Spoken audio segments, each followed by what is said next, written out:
वदनी कवळ घेता नाम घ्या श्री हरीचे, सहज हवन होते नाम घेता फुकाचे, जीवन करी जीवित्वा अन्न हे पूर्ण ब्रह्म, उदर भरण नोहे जाणीजे यज्ञ कर्म, जय जय रघुवीर समर्थ, श्री स्वामी समर्थ महाराज की जय।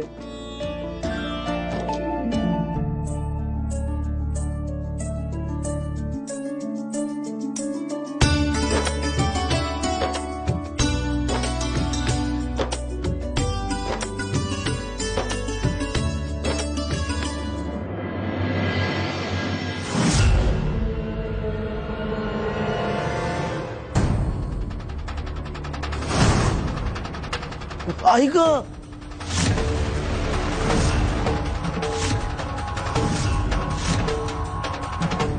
काय हो भुजंगा भाऊ, अहो काय झालं? नाही, काही विशेष नाही। खाता खाताना पोटामध्ये मुरडा आला अचानक, कळाली, सहनच नाही झालं।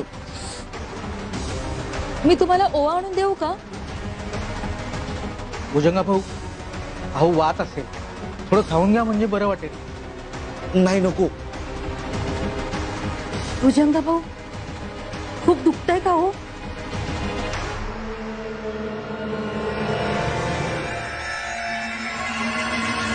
स्वामी माऊली, काय हो एकनाथ भाऊ? अहो काही नाही, माझ्याही पोटात अचानक कळ आली।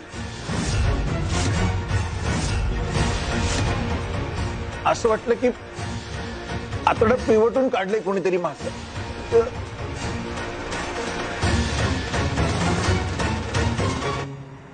माझ्याही पोटात दुखायला लागलं।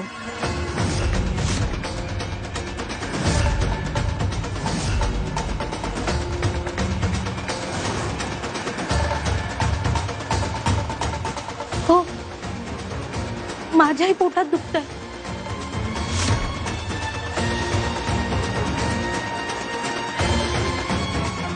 आश्चर्य आहे, आपल्या सगळ्यांच्याच पोटात एकदमच कसं दुखायला लागलं? बाळप्पा भाऊ, या सगळ्यांचं मी समजू शकते, पण तुम्ही पण आता माझी मस्करी करताय ना? अहो नाही हो ताई, खरोखरीच सगळ्यांचं पोट दुखतंय। मला अजिबात पटत नाही हे। मी ना खात्रीने सांगते, तुम्ही सगळेजण माझी मस्करी करताय। मस्करी करत नाहीये ते, खरंच त्यांच्या पोटात दुखतंय। याचं कारण तू आहेस चारुलता।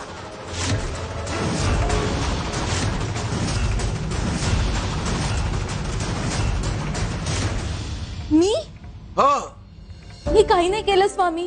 खिचडी करताना मनात काय विचार करत होतीस?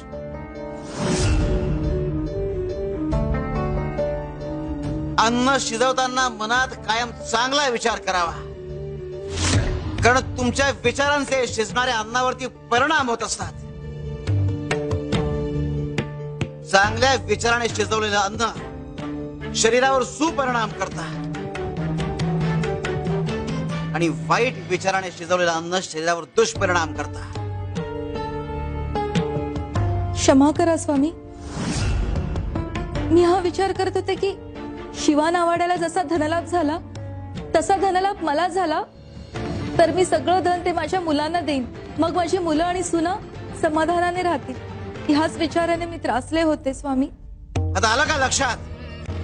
अन्न शिजवताना खूप सांभाळून विचार करावा। हो स्वामी, चुकलं माझं। शिव शंकर शंभो।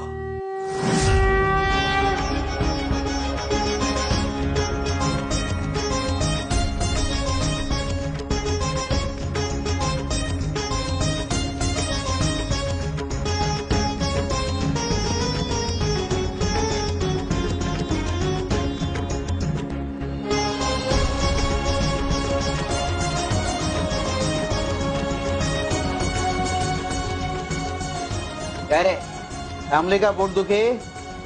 हो स्वामी, हो स्वामी।